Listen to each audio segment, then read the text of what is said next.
aad iyo aad waxaan maraynaa sheekadani 21aad ee luqadda Talyaaniga. Sheekadan waxay ku saabsan tahay gabadhan halkan idinkaga muuqato, waana sheeko xoogaa sadneys ah sida sawirka ka muuqato.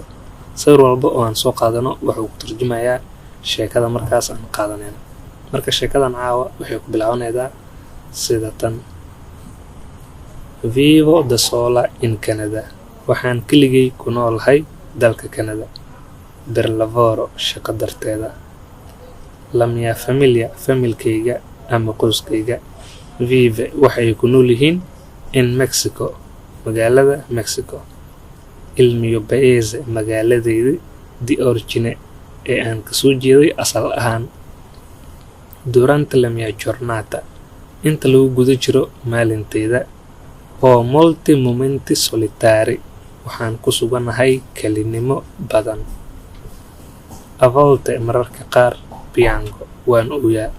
Perché maxaa yeelay mi manca molto, waxaan aad ugu xiisay la mia famiglia, familkayga ama qoyskayga.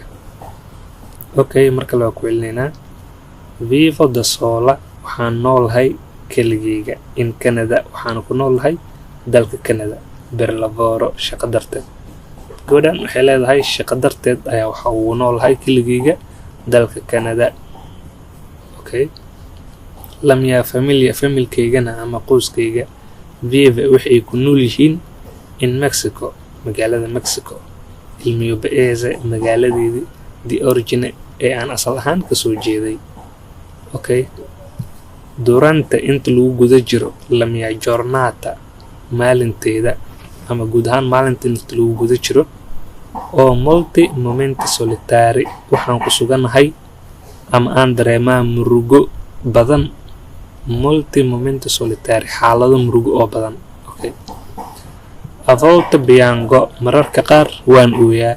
Perché maxaa yeelay mi manca molto, waxaan aad iyo aad ugu xiisay la mia famiglia, qoyskayga ama familkayga.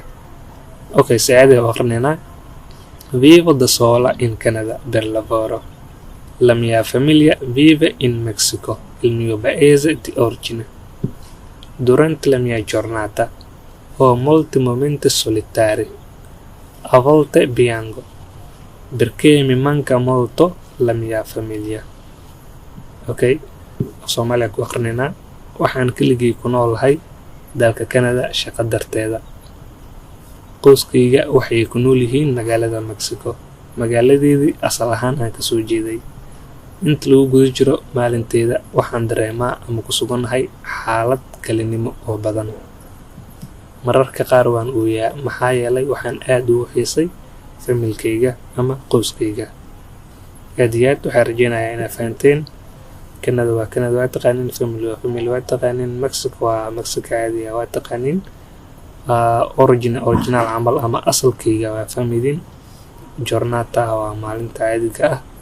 Giorno oo kale ka timaaday. Molti wax badan camal waa eraygan. Molto iyo molti way isleeyihiin, laakiin kana saaid u badan molti camal. Momentina waa taqaaniin xaalado.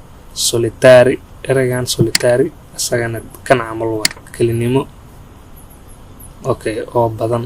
kelinimo oo badan iyadoo la jamciyo waa solo oo keli ah oo la jamciyay.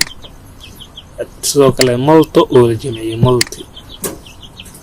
Okay, maxaa kale piango ooyin waaye marar badan ay eragan waa shaqeeyo aragteen. Perché waa taqaaniin. Manca xiisad waaye molto. Okay, waa in sheegay la mia famiglia, qoyskay.